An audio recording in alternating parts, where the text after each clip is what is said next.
Hey, what's up? Welcome back. My name is Zadis, and today I want to talk about PvE as a Frost DK and how you can maximize your damage and just do absolutely amazing, kick some serious butt as a Frost DK. I've been doing a ton of dungeons. Sorry if I look or sound like I've been up all night long, because I literally have been. I have just been going ham.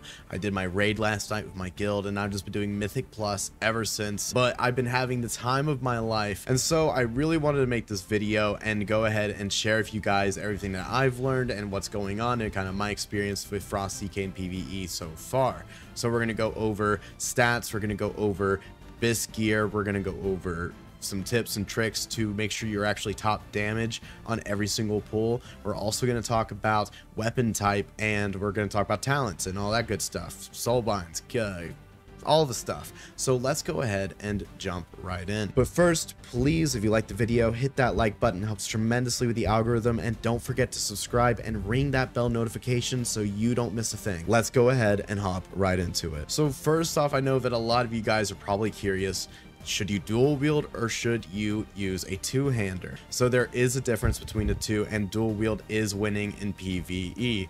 It is a noticeable difference. It's not massive, it's not like 20 or 30%, but it's definitely pulling a little bit ahead. And so if you are looking to min-max, if you are looking to push high keys, if you are looking to progress on rating, then you're gonna want to run dual wield, because that's what's going to really take you to that next level. However, if you're just kind of playing casually, if you're not really too worried about it, you're trying to have fun with friends, and you want a two-hand, do it. You're not going to be missing out on a ton. But if you are worried about your performance, if you want to be top every single time, you're going to want to be dual wield. Two-hand isn't far behind it, but it is a noticeable difference. All right, so now let's go ahead and talk about talent. Since we are running the dual wield setup, that means we are running a pretty typical dual wield talent setup as well. And this is going to look really familiar to you guys from BFA, and that's because it's the exact same spec that you played in BFA. So you're going to want Cold Heart. The reason why is because it gives you a ton of damage, and essentially you just use this every time you burst. You pretty much never use it, never ever, without having Pillar of Frost up. And the reason why is because it hits like a wet noodle. It's a joke. It literally hits for like 1.6k, I think, you know, without a Pillar of Frost active. So it's really important you hit that with a Pillar of Frost. I've seen it crit for 7k before, and it's pretty juicy. For your next row of 25 row, you're gonna want Runic Attenuation. This just works perfectly with dual wield, because dual wield's all about getting those auto attacks off, hitting very quickly, and this is going to cause you to get a lot of runic power, and it's going to feed your damage a whole lot more as a dual wield than Murder Sufficiency will at the moment. For your level 30 row, this is kind of up to you. I prefer Asphyxiate, A, because I'm the most comfortable with it, and B, I like to use it to shut down enemy casts in dungeons and stuff like that. It's useful for stopping some raid trash. Personally, I find it very useful. Blinding Sleet's also very good at this, but for me, I think that I personally prefer Asphyxiate. To each their own though. For level 35 row, you absolutely want Frozen Pulse. You don't want anything else, but it's important to remember that you've got to be using those runes with this thing. It's not going to do anything if you don't at least have 3 runes recharging. So you really want to make sure you're spending those runes as fast as possible if you want to get the most out of Frozen Pulse. But if you do that properly, Frozen Pulse will take you much further than Avalanche will as a dual wield. For your level 40 row, once again, that's kind of each their own. I prefer Death Pact. I find it very useful, especially right now where things are a little overtuned.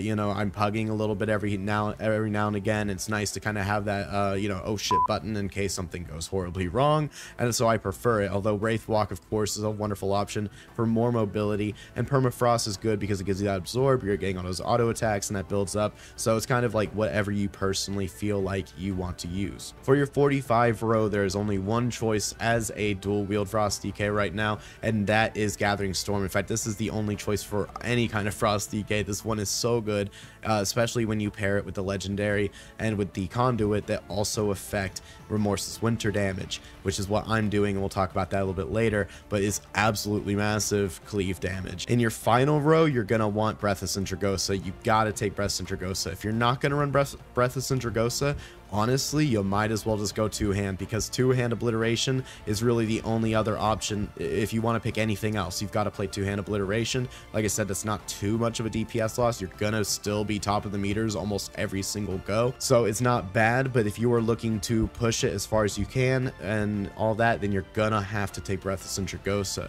it's just as always, you know, that powerful. It's just really, really good right now in PvE. All right, so let's talk a little bit about legendaries. For this one, there's only a couple of options that are really that important to keep in mind. I'm gonna go ahead and throw a chart up from Blood Mallet right now on the screen, and this will show how the legendaries are so far simulating and parsing against each other. The main one that you're gonna want to notice is Biting Cold, which is a really good one because we've been able to get it for a while. So it's the one that most people have. This one is very, very good. It is the #1 choice in Hectic Ag Cleave, and the reason why is very clear. It does a ton of cleave damage, especially when you do the full build with the conduit. It is absolutely amazing, especially Gathering Storm. The other one to take note of is Koltira's Favor. This, of course, is a fan favorite because it boosts that almighty obliterate damage. However, it does only drop from Sludge Fist in the raid, and so it might take some people a little while before they actually get to that point. However, it is a 100% drop chance in all difficulties, so once it's in Raid Finder and once normal gets on farm, then it won't be too hard to get, and this is definitely one you're going to want because it is the best in single target damage, and this is probably going to be a major go-to for raid. So far, it is looking to be just that, the go-to for raid. And then the third one that I really feel like is worth mentioning and really talking about here is Rage of the Frozen Champion. Rage of the Frozen Champion makes Obliterate have a higher chance to proc Rhyme, and also it makes your Rhyme procs actually give you runic power. That is absolutely amazing. You really, really, really, really want that, especially for you Venthyr Frost DKs, because your Breath of Sindragosa is so long that when you combine it with this, your Breath of Sindragosas just never end. And because your Rhyme procs actually give you your runic power, it means that you can actually have a little bit of a safety net to make sure that you don't actually have your Breath of Sindragosa wasted during some kind of boss mechanic, because even if you had to go stand 8 yards away from the boss and you can't melee him or whatever, then you're able to spam Howling Blast on him, use that proc that you probably have. Let's face it, this thing procs all the time, and so it is a great one to combine with Breath of Sindragosa. It is not currently parsing as high as the others, and I do find that kind of interesting. I wonder if the parse is like combining it with Breath of Sindragosa, or if the simulation, however it's going off of, I wonder if it's taking that into account. And for this reason alone, I really want to test it myself and see how it really compares to the others, but at the moment I don't have it or the others to compare it to, and so I've just got to wait until we can eventually collect them all. But it is looking to be a very good one. It's pulling quite high in both the charts for single target and for AoE, and I think that's a really good generalist that is definitely worth keeping your eye on, especially if you're a Venthyr Frost DK. Like I said, it just goes so well with Swarming Mist, Hypothermic Presence, and Breath of Sindragosa that it's almost a no-brainer. Alright, so now let's talk about covenants, and I know that you guys have probably already chosen your covenant, but for anyone who is about to hit 60 or just hit 60, basically I recommend that you take Necrolord or Kyrian for general PvE. This is going to be good in both dungeons, this is going to be good in raids, but if you are a specific dungeon crawler and you just want the best dungeon build ever, Venthyr is really, really good. However, it just kind of falls behind a single target, and for this reason, it's not a very good raid option, not in comparison to Necrolord or Kyrian. But it's a wonderful Mythic Plus option. As far as when it comes down to Kyrian or Necrolord, it kind of comes down to what you prefer, what you like, and your own taste. What you get from each is that from Kyrian, you get that 350 mastery, which is wonderful, and a little bit of damage. Its ability doesn't do a tremendous amount, honestly, but it ain't bad. Definitely better than some of the other abilities, but ultimately it's that 350 mastery, and this is going to increase your Breath of Sindragosa damage. This is going to increase the damage across the board on all of your abilities, especially now that Obliterate, Killing Machine procs actually do frost damage, so that scales with mastery as well. This is going to be really good. For Necrolord, on the other hand, what makes them so good is that their ability easily does the most damage on its own. Like the A-Bomb Limb ability actually is the most damage by itself of any Covenant ability, which makes it a wonderful cleave DPS cooldown, which is great. It's also highly mechanically strong, and even in PvE, I feel like a lot of people were worried that would pull accidentally too much and that would make it bad, and I did kind of have that concern at first too, but it wasn't very long after getting it that I realized that's never going to happen, and to this day it's only happened once, and it's just one mob, it's no big deal, and no problem. What's really nice about it is that with the mechanical strength of it, you can use it in raid and in dungeons on different ad phases and stuff like that, where ads spawn really spread out around. There's a couple of dungeons, a couple of raid bosses right now with that kind of mechanic, and this ability just grabs all the enemies and pulls them onto you to be perfectly cleaved. It is absolutely amazing. The very end, the last boss of Theater of Pain, for example, does that, and blend is crazy. It was a big problem for my group in the beginning when Mythics first came out. It was a big problem for our group. A-Bomb Limb literally carried us to the win that first go on that dungeon, and it became a serious, like, real part of how we plan out our pulls and plan out how we're going to handle boss mechanics. The final thing that's really great about Necrolord is if you go with the Emony Soulbind, which you unlock pretty quickly after doing your campaign for the Necrolords, then you get Lead by Example, and this makes A-Bomb Limb increase your strength by 5% and up to 4 nearby allies' primary stat by 2% for 20 seconds. You gain 2% additional strength for each ally affected. This means you get a total of 15% strength, and this is absolutely huge. This is absolutely more of an equivalent to the 350 mastery that you get from the Curian ability. You also get to buff your allies, so you become a raid buff at the same time. That's huge. And then also thinking about Frost DK, Pillar of Frost increases strength by 20%. Percent-based strength increase. Fallen Crusader increases your strength by 15%. Percent-based strength increase. You're starting to see a trend here, right? A-Bomb Limb increases your strength by 15%. Percentage strength buff. It's all the same thing, and it's all going to multiply on top of each other if you line these things up. If you line them up, you're going to get so much strength. It's absolutely bananas. Strength has no DR on it, unlike Mastery, and this makes it absolutely tremendous. And we're already seeing that the top parsing DKs over on Warcraft logs at the moment, they are actually Necrolord DKs, and it's because of the mass utility and the raid buff and how much strength you can actually get out of this if you're willing to wait and fish for a proc and line it up. Is absolutely massive. Now, when we talk about conduits, there's a couple that you should really keep in mind. I'll go ahead and throw another chart from Blood Mallet up right now, which will show how the conduits are parsing against each other and simulating against each other. And basically, Everfrost is the champion here for the Hectic Ad Cleave, and you also really want the Accelerated Cold one as well. What they do is Everfrost increases the damage of Remorseless Winter by 1% based on the level of the conduit you have, minus 3.6%, and it increases the damage it does to enemies it hits, stacking up to 10 times. This is a 30%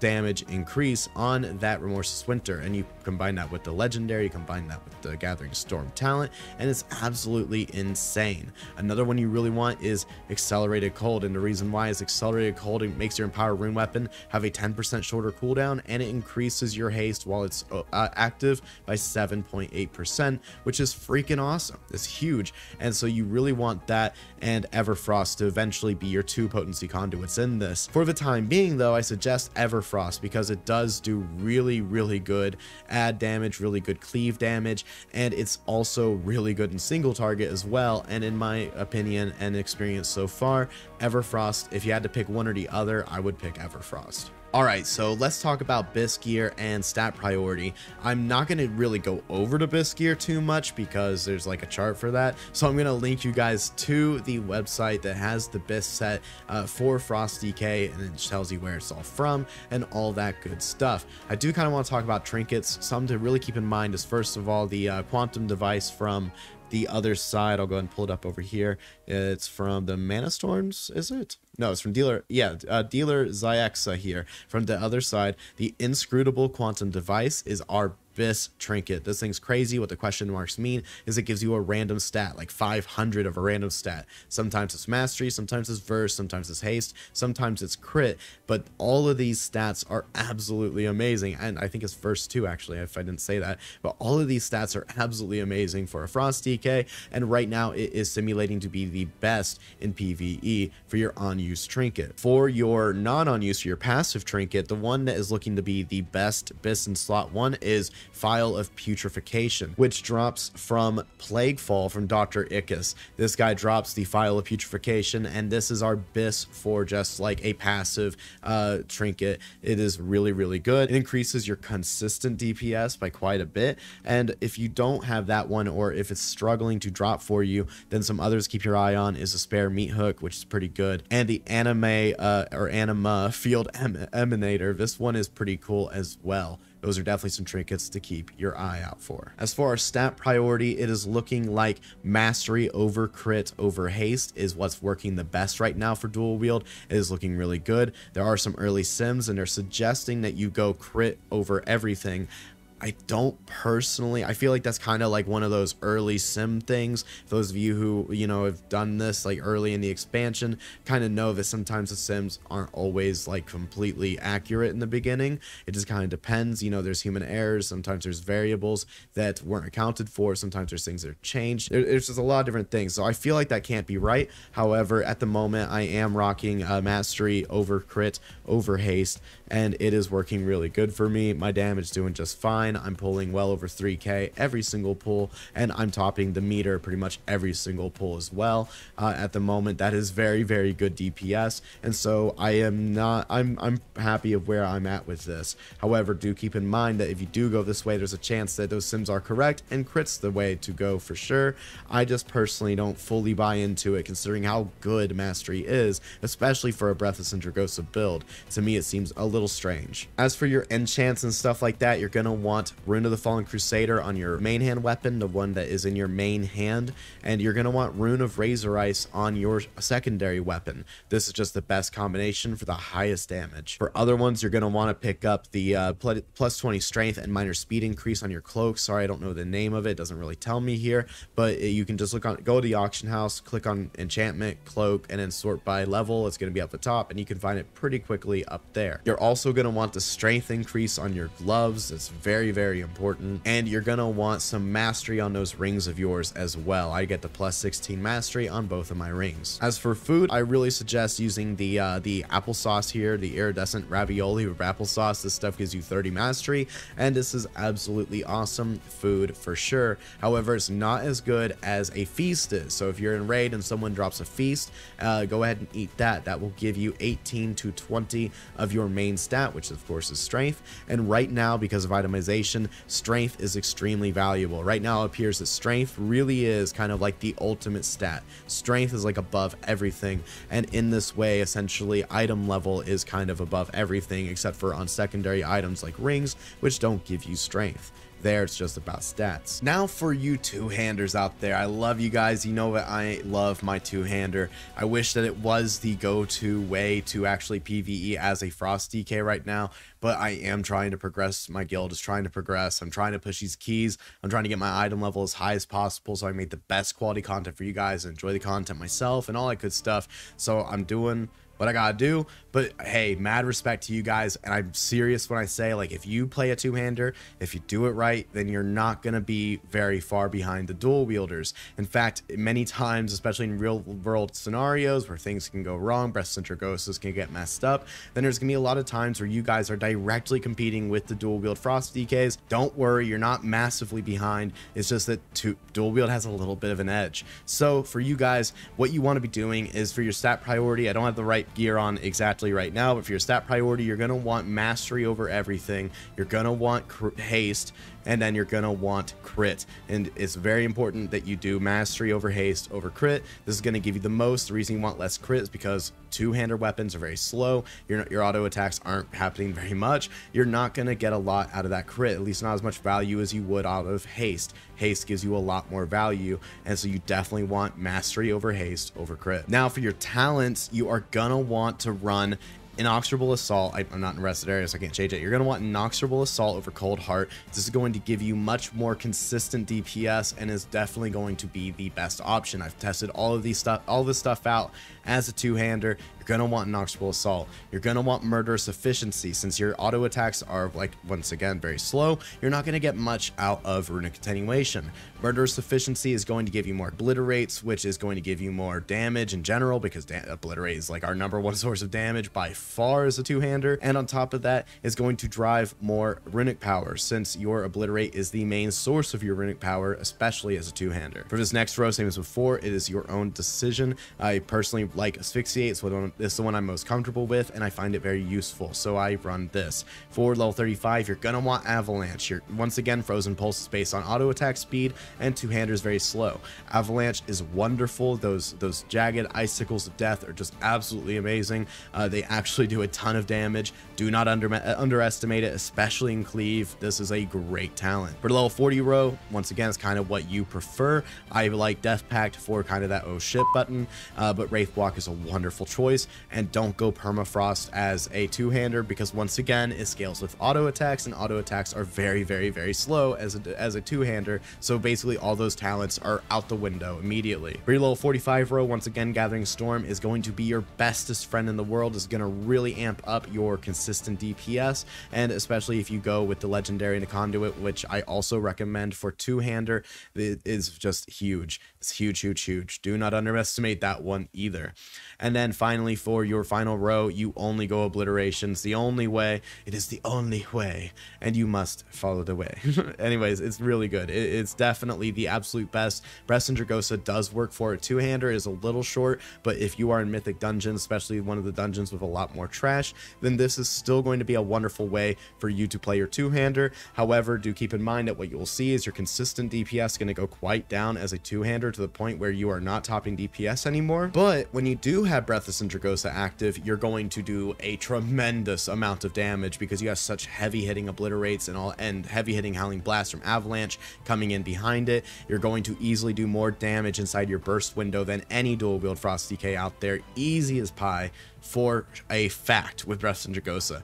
But you do pay for it by giving up on some of that consistency, and as we know in PvE, consistency is very important, so I do highly suggest Obliteration. Other than that though, everything else from this guide is 100% applicable to dual wield and to two-hand Frost. Now, a little trick that I have picked up, not really picked up, it's kind of well known. Some of you are going to know this, others of you will not, but a trick to make sure that your DPS stays consistently high, especially throughout a dungeon, is to make sure that you're cycling your cooldowns. Don't pop all your cooldowns at once unless it is a boss fight. There's no reason to do that. Like I said, I know a lot of you guys are like, what? That's simple. Doing it for years.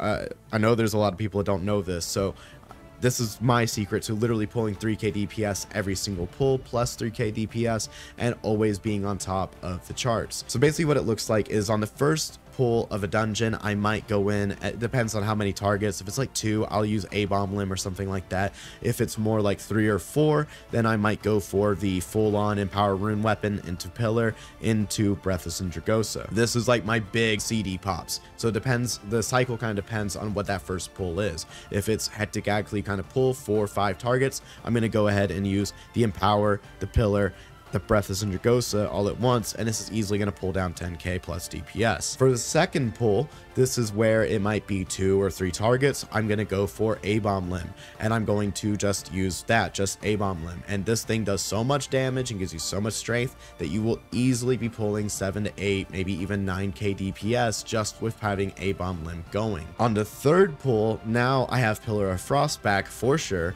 and I'm going to use Pillar of Frost and Frostwyrm's Fury together. Pillar of Frost first, then Frostwyrm's Fury. Frostwyrm's Fury hits like a truck, and hopefully this is a fairly large group of mobs as well. Sometimes I'll ask my tank and say, hey, can we pull an extra thing? I got burst, and he'll be like, cool, let's do it, you know, and that makes life a little bit easier having that communication. So then for the next pull, then I go into like a Empower Rune Weapon plus Breath of Sindragosa, or I'll go into an A-Bomb Limb. From there, I'm just kind of managing my cooldowns, looking at what's coming up now, what do I have now, what's coming up next, what can I do for the next pull, how many targets are in this pull, and I'm trying to mid-max my CD use so that I'm always keeping a CD rolling. I always got access to things for the next pull. And a really big thing here is, and this is like the trick that takes time, just kind of learning the timing of dungeons, is, you know, making sure you still have CDs available for that boss fight. Those boss fights are hugely important. It is very nice to be able to kill trash fast, and that is one of the main roles of a Breath of Sindragosa Frost DK, is just clearing through the trash, moving through it like a train. But those boss fights are really important too, so try your best to have as many cooldowns available as possible for that boss fight. If I'm gonna throw one out right before a boss fight, I usually use A-Bomb Limb, because I know that it's more of an AoE thing. If it's a single target boss, and there's not like a major ad spawn phase that I need to group everything up for, then, you know, I won't really need it. It will probably come up mid-fight anyways, and so I'm kind of making those kinds of decisions on the fly to make sure that I'm taking full advantage of my cooldowns. Frost DK kind of hits a little wimpy right now if you don't have a CD rolling, so make sure you are rolling those CDs, you're cycling them through, and you're making those decisions to the best of your ability in the dungeon. All right, guys, I think that is it. Thank you so much for watching. I hope you enjoyed, and if you did, make sure you hit that like button, and don't forget to subscribe and ring that bell notification so you get notified when I upload a video so you don't miss a thing. Thanks so much for watching, and I'll catch you guys next time.